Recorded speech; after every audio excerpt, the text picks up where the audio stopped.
The bill in its current form may not pass, but I think some form of the bill has a very good chance of passing. There's support for this proposal in the Senate as well as the House, and it's a bipartisan bill. I've got support from the chairman of our Transportation Committee already, and he's a Democrat. And what would it do to our local airport? How would it improve things here in Northern Kentucky? So my bill that would let the local airport charge their own rates to build their own infrastructure would allow them to make the changes that need to be made to tailor the airport for our needs here locally. So they don't have to go to the federal government and ask for a grant to make an improvement.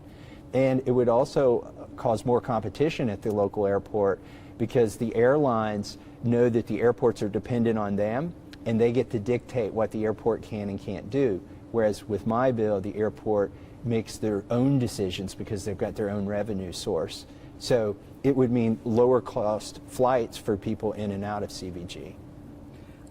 Let's talk about the Brent Spence Bridge. People drive on it every day, and it kind of seems like it's always talked about, but not a lot of work being done to it. What do you think the long-term goal of that bridge should be, and what projects do you hope come about?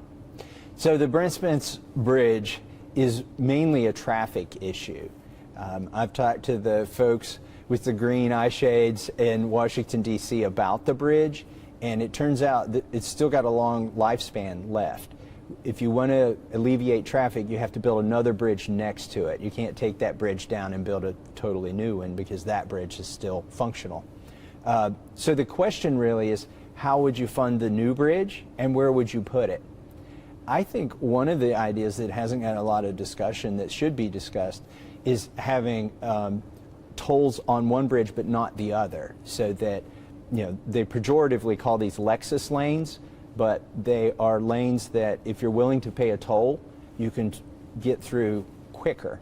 And this has worked in other states like Florida. It's also worked in Washington, D.C. I think we should consider that as an option for funding the next bridge. I also think we should talk about where the next bridge should be. Should it be right there next to the Brent Spence Bridge? It's true that 3% of the nation's GDP crosses that bridge, but does 3% of the nation's GDP need to go through downtown Cincinnati? Maybe we should have a bypass that lets that through traffic go around the city instead of contributing to our congestion. And what do you feel like, out of everything that's going to be talked about today, what are some of the projects that you're most excited about, or that you think people really need to know about? I'm most excited about the growth at our local airport. The fact that they've doubled passenger flights in the last 5 years, the fact that they have doubled cargo in and out of the airport. That cargo business is going to drive companies to want to be here, particularly the Amazon hub locating here at CVG. So in Washington, D.C., I've been doing things to support the local airport. For instance, making sure they have the state-of-the-art, next-generation air traffic control tools. I want to make sure that our airport is the most modern in terms of technology and ability to get flights in and out quickly. In Washington, there's an impeachment inquiry going on. Where do you stand on that issue? So I call these weapons of mass distraction. The impeachment inquiry, which, by the way, Nancy Pelosi won't even call a vote on it, because the reality is, and I know this from talking to them, the Democrats don't have 218 votes to impeach the president, and it's politically unpopular in many of the congressional districts that Democrats currently hold.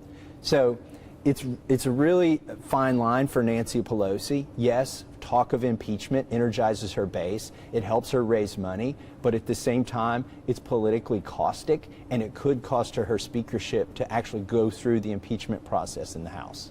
Do you think it'll be left up to the courts to decide, or you think it's just a lot of talk? It's a lot of talk, and this will all get resolved in Congress. I mean, whether we have a vote on impeachment in the House or not is sort of a moot point. They're just trying to damage Trump's, legacy. The fact of the matter is it would never pass the Senate. So it would be sort of like when they impeached Bill Clinton. He got more popular, in fact. It didn't really diminish his legacy, and the Democrats know that. But it'll all be resolved in the House of Representatives and the Senate. This won't end up in court. Is there anything else I didn't ask you that you think your constituents should know about? Well, Donald Trump is on fire this morning on Twitter, as usual. But I'm really liking his Twitter feed this morning. He's talking about getting us out of these endless wars in Afghanistan and Iraq and Syria and Yemen. So I'm fully in support of the president on that, even though most of the people inside of the Washington, D.C. Beltway are not supporting his tweets this morning.